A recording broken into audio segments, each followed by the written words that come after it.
What is up, YouTube Nation? This is Havoc the Emo. I am the collector's fiend that runs this scene. And today we'll be taking a look at Transformers Rise of the Beast Studio Series 104 Deluxe Class Nightbird. So here we are, and here she is. And first and foremost, I don't have a box because I recycled it, so we don't necessarily need it anyway. It was just a box with some promotional art on it and some old CGI art, which we will get into in a little bit. So anyway, here we have Nightbird, who's turning into, I believe it was a 94 or 84 Nissan Skyline. Looking really cool, really cool. This vehicle mode is the saving factor of this toy, unfortunately. This vehicle mode's phenomenal. They even painted the tail lights, which is not something you see a whole lot of. Then they painted the back of this, which again you don't see a lot of. They put a lot of paint. Hey, we're even look at that little tiny. What is that? Like is that a Terricon symbol? I think that's a little Terricon symbol. It's just not focusing in, but it's smaller than my fingernail, and it's painted and molded in. So really cool. Nightbird, she is one of the 3 Terricons from the movie. Reading up on Nightbird, it sounds like she is the ninja assassin of the Terricon group. She is very much bloodthirsty and agile, and she is very much of a stealthy, quick, and she is just natural at what she does. She has just a scary naturality when it comes to just killing. Like, she has the natural expertise to battle and kill. Says that she is just as dangerous as Scourge. She's maybe a little more mellow-headed. She says that her tactics aren't as measured, but definitely as well executed as Scourge. She is the assassin. That is as much as I really got up on her, but yeah, cool little character. Again, she comes from the G1 figure, Nightbird. Well, not from the G1 figure, because she didn't necessarily have a figure in G1, but Nightbird comes from a G1 character where she was a ninjatronic, I guess you could say. She was a built ninja bot by humans that was hacked by Decepticons, and they took a lot of those design keys and put them in here. So yeah, let's get down to comparisons here.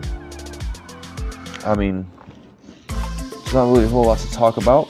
She's a car, so yeah, comparisons. First comparison we have Rise of the Beast Studio Series Bumblebee. And you can see how small she really is when you compare it to Bumblebee here, who is not that big of a figure, but she's a small toy, very small. Here she is when you compare it to our leader class movie Megatron. This is the 2007 version, because I don't have the other versions with me right now, but there we go. That's what she would have looked like next to this Megatron if he had made an appearance in the film. So you could see how small she is.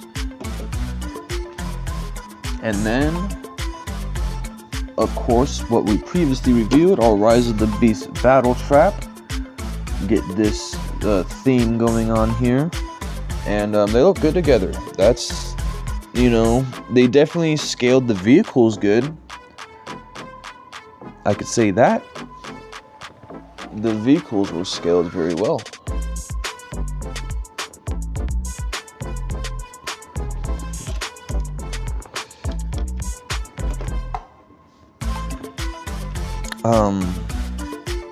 Sides, front, top, back, and bottom. Everything conceals okay. She has that visible head syndrome. She has one sword that stores right here. It can store on either side. I don't know why she didn't get two swords, but yeah. That brings it down to the vehicle mode, so I guess there's nothing less to do but get down to the needy and greedy robot mode, shall we? Let's.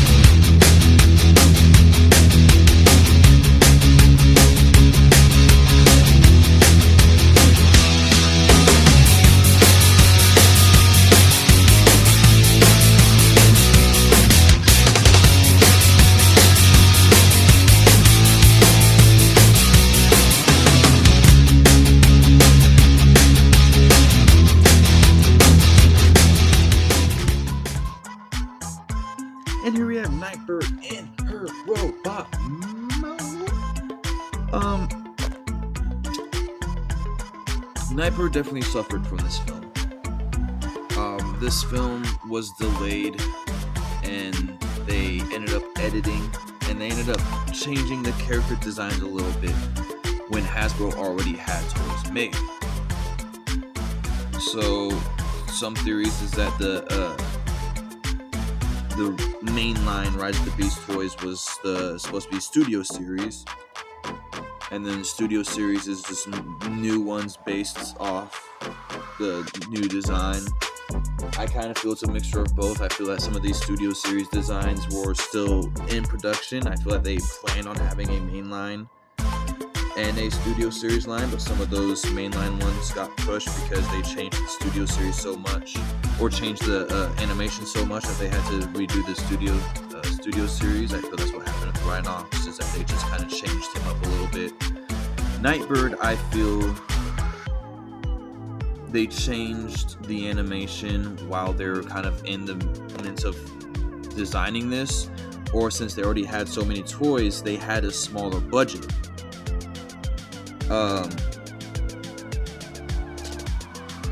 And a lot more budget went to making a successful car mode, I feel, than this robot mode, because unfortunately all she really has going for her is her looks. She looks cool. The design they were going for is cool. If you put her to the side, let's compare her to over here. I'm gonna put a picture of her early animation rendition, or her early renditions, what she was, what they concepted her to be in the movie.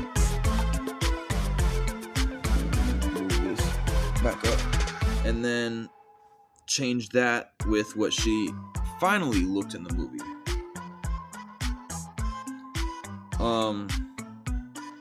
With how slim that robot mode is and everything, making just the car mode was probably difficult enough with how skinny she was, and then they put in that wing pack. And that they already had her listed for a deluxe. See, I feel that she would have been a lot better as a Voyager, but due to just, I feel how she was, I feel there was different things. I feel it's budget, the redesigning from Paramount's end. I feel there was just different things that led this to not being the best figure it could be. Not necessarily a bad figure, but not necessarily a good figure. Like I said, she looks really cool. You definitely see those G1 like origins kind of peeking out in that face. Nightbird was a G1 character. She was a non-transform character. She was like a Ninjatron, a ninja bot that was made by humans and hacked by Decepticons, something along those lines. But yeah, very cool design. I like her like almost sheath crotch plate thing she got going on. Kind of these pistons in her legs here.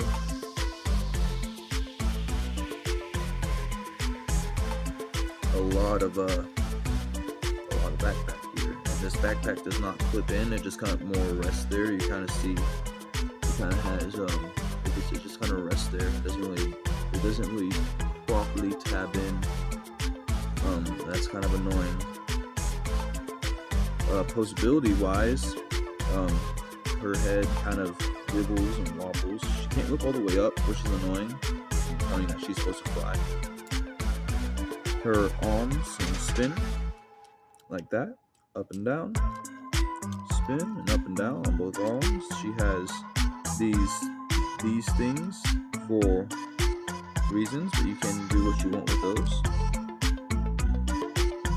90-degree bend, a little over 90-degree bend at the elbow with a swivel, a hip joint that you could barely use. You basically have to like bring this backpack up and to allow some movement. Even then, this gets caught on that, and you basically have to flex it. So not very well designed on that end.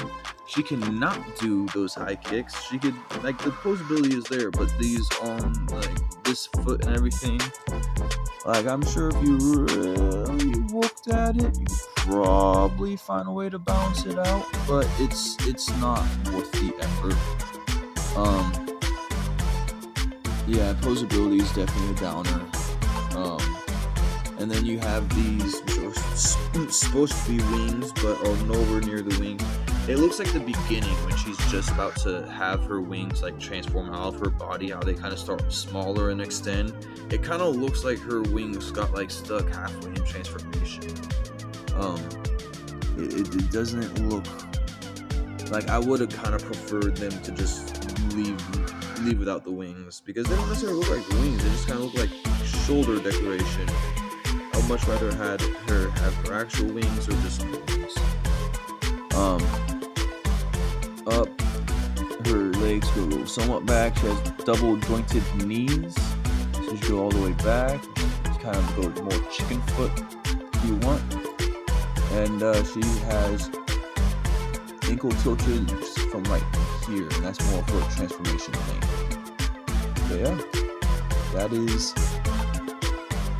that. She does have her sword you can give her in her robot mode. Stores on this little tab right here. It's on either side, so you can store it on either side, which begs the question on why she didn't get two swords. But budget restraints again. But let's get her standing and do some comparisons. Here she is compared to Deluxe Bumblebee, and again, she is small. She's smaller than Bumblebee, dude. She barely stands head to head with Bumblebee. That's crazy. She is definitely a small figure. Here she is with that movie one leader, Megatron. That's a small figure. And then here she is with her Terricon brother of arms, Battle Trap. Again, she is way out of proportion with Battle Trap. I mean, yes, the car fits, but she is way out of proportion in robot mode. She should be at least up to his chest. Definitely should have been a Voyager, or at least at that Voyager class point.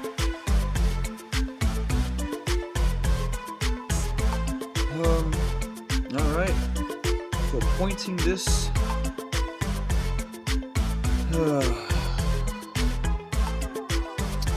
I have to give her a small rating. Unfortunately, all she has is looks, and I realized there was financial restraints and there was, miscommunication between the studio and Hasbro, and they didn't necessarily have enough time to prepare a good enough toy or a better toy. Not saying that this is a bad toy, it's just not what we would have wanted out of studio series for especially such a badass character with such a badass design. So 2 out of 5 stars for R.O.T.B Mode, simply because all she really has going for her is looks. She looks cool. She looks pretty cool, but functionality, like, she barely has any hip movement. Her balance is garbage. I feel that there could have been something done with the backpack, like wings could have folded up in this area, like this could have just popped out and extended or something. I feel that there could have been something that could have done better there, but they were held back due to restraint, like budget restraints or something. So it's unfortunate because she does look cool and she is kind of a cool character, but not a whole lot going on. Sorry for a little cutout. I was having a audio glitch. Where was I? Yes, I was rating her. Yes, she's a 2-star out of 5-star for R.O.T.B Mode. I gave her a 5-star R.O.T.B Mode to give her a total of 7 stars.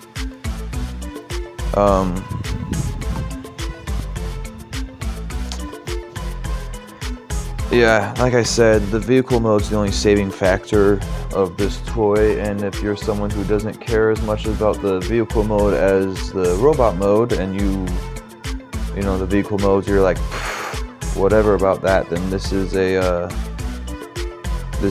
frankly just like a 2-star toy, 2 to 3 star. Like, it looks cool. The design, it looks cool. I do not hate the way that it necessarily looks, but it's not accurate to how it appears on screen 100%. Obviously, like, I realize that's hard to execute, but she's smaller, she's bulkier. Her general design was it's a little off from what she appears on screen. And again, I know that could have been because of budget restraints and character redesigns and all these things. But yeah, she definitely was a low ranking one on this one. Only 5 stars. Well, only 7. So far we have Battle Trap in the lead when it comes to these Terricons. Yes. I guess the only thing left to talk about is what was in the box. Her backdrop, the same one that we got with Battle Trap. This one does not stand. Does not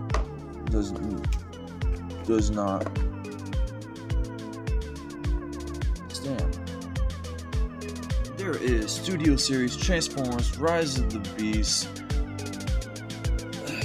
SS104 Deluxe Class Nightbird. And this is Havoc the Emo saying, remember, there's nothing wrong with being a geek as long as you're feeling free, you're feeling joyful, and you're feeling like you do what you want to do what you can do.